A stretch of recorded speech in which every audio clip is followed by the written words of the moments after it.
किसी कलाकार के लिए उसकी प्रतिभा किसी वरदान से कम नहीं होती। और अगर हम बात करें आज की डेट में लेटेस्ट टेक्नोलॉजी वाले युग की, तो आज एआई टेक्नोलॉजी को भी यूनिक टेक्सचर आर्ट की पेंटिंग पीछे छोड़ रही है। ऐसे ही एक आर्टिस्ट हैं नागेश्वर शर्मा जी, जो कि पश्चिम बंगाल के रहने वाले हैं, और उनकी यूनिक टेक्सचर पेंटिंग हर सब्जेक्ट पर आज की स्थिति में एआई को भी पीछे छोड़ रही है। आपको बता दें कि एआई से भी ज्यादा डिटेलिंग ये बयान करती है। इंडिया हेरिटेज सेंटर में आयोजित आर्ट गैलरी में नागेश्वर शर्मा की पेंटिंग लगाई गई है, जो की आर्ट लवर्स का मन मोह रही है। नागेश्वर शर्मा है।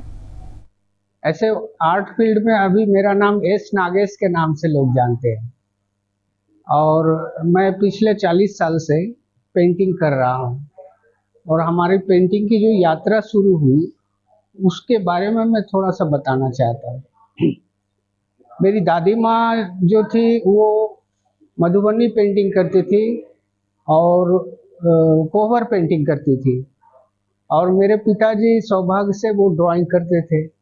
तो मैं इस माहौल में बड़ा हुआ, और एक समय ऐसा आया जब मैं स्कूल फाइनल पास किया तो मुझे लगा कि मेरे परिवार के लोग इस काम से जुड़े हैं, तो मुझे भी कुछ करना चाहिए। तो मैंने पेंटिंग ट्राई किया। कहीं पेंटिंग की शिक्षा नहीं ली, घर से जो मिला उसी से हमारी प्रेरणा आगे बढ़ी। तब से मैं काम कर रहा हूँ, और इन 40 सालों में मेरा काम का फॉर्म जो है 2-3 बार बदलता रहा। पहले जब मैं काम करता था तो एकदम सुपर रियलिस्टिक पोर्ट्रेट वगैरह हुआ, लैंडस्केप हुआ, ये सब करता था।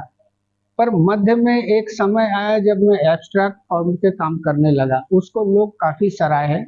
भारत में, दिल्ली में है, बेंगलोर में है, या फिर कोलकाता बोलिए, सारे भारतवर्ष के लोग हमारे एब्स्ट्रैक्ट पेंटिंग को सराहा। इसलिए सराहा कि उसमें जो हमारा टेक्सचर होता है ना, वो जब थोड़ा यूनिक होता है। और मैंने 2 साल इंटरनेशनल शो देखा, और इसलिए नहीं देखा कि मुझे उस तरह के काम करने हैं। मैंने इसलिए देखा कि मुझे वो सब काम नहीं करने हैं। तो इसीलिए हम इंटरनेशनल शो 2 साल तक फॉलो किया। बीच में मेरा काम 8-10 साल गैप था। अभी मैं 2 साल से कंटिन्यू हूँ। और फिलहाल जो मैं काम कर रहा हूँ, जैसे इधर जो मेरे पीछे जो काम लगा हुआ है, मैं चूंकि वेस्ट बंगाल से हूँ, तो हमारे वेस्ट बंगाल में टेराकोटा बोल के जली हुई मिट्टी का एक इतिहास रहा है। कम से कम 500 साल, 600 साल, 800 साल का एक इतिहास रहा है। 1000 साल का भी देखा गया है। तो मैं उस फॉर्म से बहुत ज़्यादा आकर्षित हूँ। तो मैंने कोशिश किया कि टेराकोटा स्टाइल में पेंटिंग हो सकता है कि नहीं। तो मैं सफल हुआ, मुझे अच्छा लगा, और दिल्ली के लोगों को काफ़ी पसंद आया मेरे इस काम को। और इत्तेफाक से मैं जितना काम टेराकोटा का किया, वो सारा काम जो है कोई ना कोई उसको अपने कलेक्शन में ले लिए।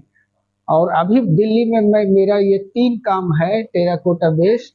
तो देखते हैं क्या होता है, लेकिन प्रशंसक तो काफी आते हैं इधर। इंडिया हैबिटेट सेंटर में तो बहुत सारे देसी विदेशी लोग आते हैं। तो मेरे इस काम पर उन लोगों का फोकस सबसे ज्यादा है, और मेरी इच्छा है, हम एग्जीबिशन इसलिए नहीं करते हैं कि इससे हमारी कमाई हो, इससे मेरा इनकम हो।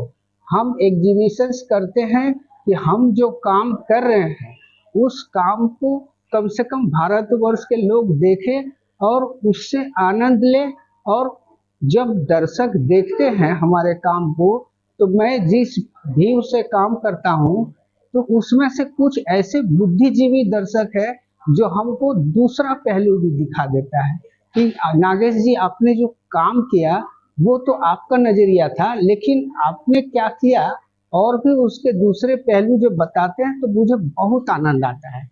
कभी कभी उससे भी ज्यादा आनंद तब आता है जब लोग बोलते हैं कि नहीं, आपका काम ये पेंटिंग नहीं लगता है, ये फोटोग्राफी लगता है।